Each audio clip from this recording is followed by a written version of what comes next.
Hey guys, so in this video, I want to talk about a question that I get asked a lot, and I'm going to give you guys a framework to deal with that question. So it normally goes something like, should I buy a base set booster box at $100 or should I buy Paldea Evolved at $150, right? And people are trying to figure out which one is the better deal and which one is going to give them the best return on their money in the long term. And I've talked about this a lot on my channel in regards to Sword and Shield, which we're going to relook at today. And I think there is a pretty solid framework you can use to kind of get a good answer for this. And it really comes down to the top 3, top 5, and top 10 values of the cards in each set. And mainly the top 3 and top 5 value I've learned is to be much more important than depth, like outside the top 5. So top 10, top 20, top 30, whatever, total set value. That's less relevant than the top hits. And we're going to break it down today. You guys can see the numbers on screen. I'll try and explain it and then hopefully make you apply that to future sets coming out. So to get into this, battle styles. And again, if you've seen this before on my channel, it might be a bit boring, but I'd say that the prices have changed a lot. A lot of these Sword and Shield sets have evolved over the past 8-9 months. So it's going to be interesting for you guys, especially if you haven't kept up with every single set. So starting off, battle styles, you have the Tyranitar V sitting around 185 up top. The Urshifu, the Rapid Strike one, is over $60, and Napoleon V. That's your top 3. Top 5, you have another Urshifu and the Houndoom Secret Rare. And again, nothing too crazy, 284 approximately in top 3 value, 338 top 5, and almost $400 in top 10 value. Battle Styles is probably the cheapest. Yeah, it is the cheapest actually, and the weakest alternate art set from Sword and Shield era. So again, nothing too crazy. But Chilling Reign, on the other hand, a bit different, right? You have the Blaziken, $323. You have the Galarian Moltres at $138. The Shadow Rider Calyrex V, VMAX rather, $77. And Gold Snorlax, Zero Aura V. I just thought it was interesting. Top 10 cards, I believe, in Chilling Reign are all over $40, which is just insane depth in my opinion. But again, when you go back and look at this, $568 top 3 value, almost $700 top 5 value, and $934 in top 10 value. And that puts Chilling Reign, once we look at the ranking, in 4th place overall. And I'll get to my point about that at the end of the video. So Evolving Skies up next, craziest set. The Umbreon, $1,718. The Rayquaza, $624. The Leafeon, $378. Then you have the Glaceon over 300 and the Sylveon over 300 as well. And yeah, I think Evolving Skies has 11 cards over $100, which is just insane, right?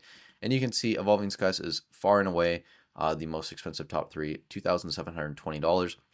Top 5 is $3,300, almost $30, and top 10 is over $4,230, almost $4,240. Crazy. And again, it is the most expensive set. Next up, Fusion Strike. Over here, we have the Gengar going crazy, almost $700 now, guys. The Espeon's back into the 280s.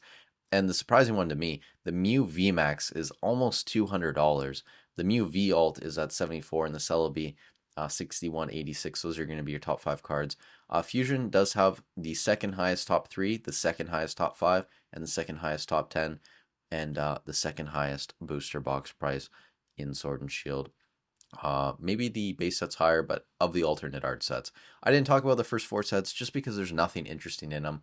And it was a different time period where they weren't printed as much. So there are different factors you need to consider at times. But honestly, just for the sake of having some interesting cards to look at and stuff, these were the sets that I decided to talk about because I think they're the most relevant anyway. Brilliant Stars, I believe, is up next. Yep. So we have the Charizard V, $197 almost. The Umbreon VMAX. So this used to be like a $20-ish card. This is now almost $80, $78.44. It's overtaken the Charizard V-Star, which is $58.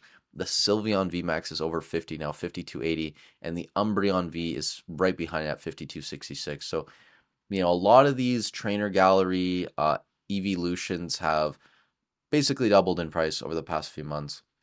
You also have the Mimikyus gaining a lot of value. I think when I did this video 8-9 months ago, both of these were like $13, $15 cards, something like that. So Brilliant Stars has changed a lot. but still only $333 top 3 value. Top 5 value is $439 approximately, and top 10 value is a respectable $613.27. We'll get to Brilliant Stars in a second. Next up, we do have Astral Radiance, the Machamp, still up top, $139.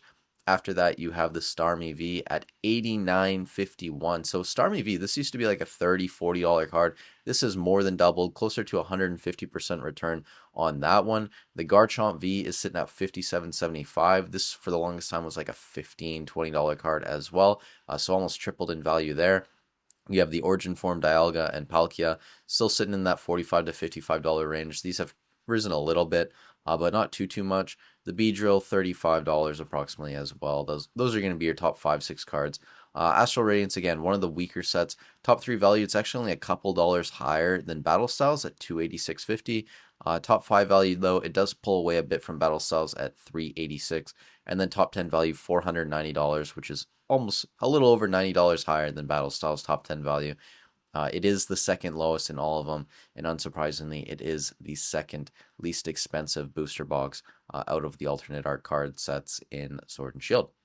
Next up, we have Lost Origin, the Giratina, $615. The Aerodactyl's now pushing 100 at 114. Pikachu VMAX, almost 60. Pikachu V, 55. The Rotom's up there at $32. Those are going to be your top 5 cards. And if you look at Lost Origin, $788, almost $789 top 3 value.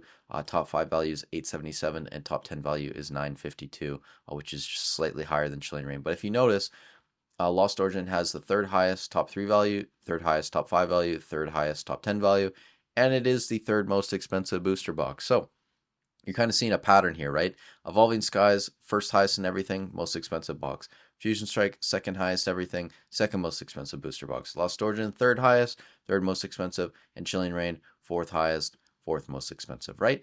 So the higher a set's value in terms of cards for the top 3, 5, and 10, probably the best indicators for how well that set is going to perform comparatively to the other sets in the generation. And then finally, the Silver Tempest. The Lugia is back up to $285 almost, guys. The Rayquaza VMAX is now about $80, which is more than doubled. The Lugia V-Star Secret Rare is $31.65. The Blaziken VMAX, $26, and the Blaziken V, $22. Now, and the Unknown V, I guess I should point out, over $20 as well. I should point out, I understand that the market's super hot right now. A lot of these cards have doubled in value, but even when the market cooled off and it wasn't as hot, this was still a fairly similar ranking, right? You had Evolving Skies followed by Fusion. I think at times Chilling Reign was in third or maybe even second at some points in top 10 value. So a couple things have changed, but when you look at top 3 and top 5 value, it stayed fairly consistent over the past couple of years. So you have your Evolving Skies up top, you have your Fusion, then you have your Lost Origin, then you have your Chilling Reign. Then it gets a bit murky, right? So Silver Tempest has a higher top 3 value and a higher top 5 value than Brilliant Stars. When you get to top 10 value, it's actually about $100 behind. But top 3 and top 5 is higher, and the box is about, I don't know, $55, $60 cheaper than Brilliant Stars. So maybe Silver Tempest is a bit undervalued compared to something like Brilliant Stars at this point. But again, you also have to factor in that the sets have been out. Brilliant came out about a year earlier than Silver Tempest, maybe even a bit longer than that. So it's had a bit more time to age. And then also you got to consider reprint sizes. Brilliant Stars did get a reprint. Silver Tempest got a huge reprint along with Lost Origin as well. You can still find Silver Tempest on the Pokemon Center in loose packs and stuff like that. So there will be some things affecting its value.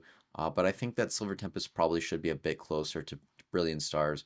Outside this, though, you have Astral Radiance higher than Battle Styles. And again, that makes sense to me. Astral Radiance is just a better set than Battle Styles objectively.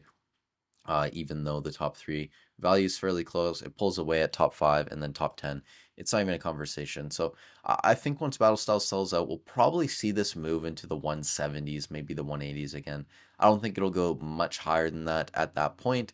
But the point being, there's a fairly normal ranking when it comes to all of these sets, right? That they follow, depending on the cards in it. That's how well the booster box is going to perform. Now, before I go any further, I just want to jump in here and say 63% of you guys still aren't subscribed to the channel. So if you're getting some value out of this content, I'd really appreciate if you could subscribe, and shout out to the 37% of you guys now that are subscribed. I really appreciate it. Now, the point I'm trying to make in all of this, if you guys ask me about Scarlet and Violet era, right? Should I buy base set at $100 or should I buy Paldea Evolved at 150? And again, that's probably, 3-6 months old. You're probably not going to see those prices anymore. But the point being is you should take a look at the top 3, top 5, and top 10 values of the cards in the sets to give you a better idea of how well the sets are going to perform in the future. If you look now, and again, maybe I'll do this in another video because I think it would be interesting. I would imagine, and I would wager that Surging Sparks is number 1 across the board. Then you probably have, well, maybe not Paldea Evolved. You might have Twilight Masquerade better top 3 and top 5 values, and maybe even top 10 at this point, right? But Twilight and Paldea would be fairly close. Then I imagine you're probably looking at like Temporal, maybe? I'm not sure. Temporal, Paradox, probably Temporal, I'd imagine, even compared to Stellar Crown. But the point being, Surgeon's going to be ahead. Then you're going to have your Twilight Masquerade and your Paldea Evolved. So, if you could buy Paldea Evolved at, say, I'm just throwing out random numbers at this point. If you could buy it at 175, I would much rather do that than buy Paradox at 150.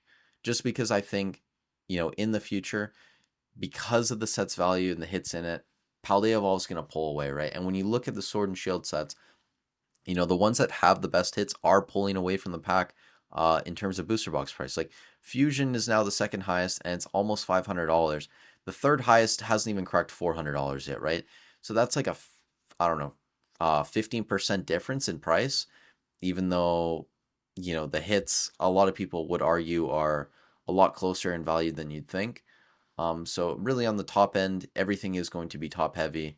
And that's why going for the best sets, like the Lost Origin, like the Fusion Strike, like the Evolving Skies, wherever it is, it's going to pay dividends in the long run. Now, we don't know when sets come out, which ones are going to do the best. Twilight, great example. I thought this was going to be a really bad set. I did not like the Greninja.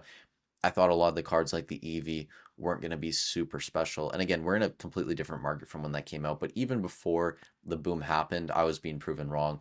The Eevee and the Greninja were holding as legit cards. So, you're never going to get everything right out the gate. And that's why I think it's not a bad idea to order a case on every release or order a booster box. Get some exposure to every single set when they come out. That way, if something happens like a Twilight Masquerade where a lot of people don't think it's going to do well, potentially like Journey Together. Journey Together could be a wild card and perform really well. Who knows, right?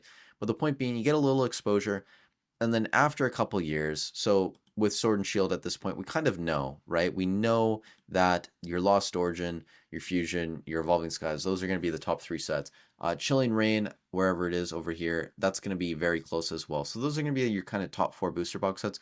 We know that at this point. So once that happens with Scarlet and Violet era, which I imagine it's going to be your Surging, potentially your Paldea Evolved and Twilight, depending on what happens this year with our last few sets in the era. But once you know for sure, at that point, it makes sense to get rid of your weaker sets, get rid of your Obsidian Flames, get rid of your base set, or a lot of it, right? Maybe you want to keep a tiny bit, that's fine, but get rid of your Temporal, get rid of the stuff that's not going to be that top tier echelon in terms of booster boxes. That way, in the long term, when it comes to, trying to offload these in the future, you're going to have the best sets that gave you the best return on your investment. And that's just an easy way to maximize your time in this hobby. That's just my opinion. Again, a lot of people might disagree with that. They might just hold everything, which again is fine. But I think it becomes obvious which sets are going to perform the best just based on the value of the cards inside. And it doesn't take a genius to look at these numbers and, figure out what you should invest most of your money in, especially if you can buy a lot of these boxes at a similar price point out the gate. That's just another way to maximize your gains in this hobby. So that's all I wanted to say in this video. Sorry if it got a little bit long. Thank you guys for sticking with me. Enjoy the rest of your weekend. Happy Sunday. Stay safe wherever you are in the world, and I'll catch you in the next one.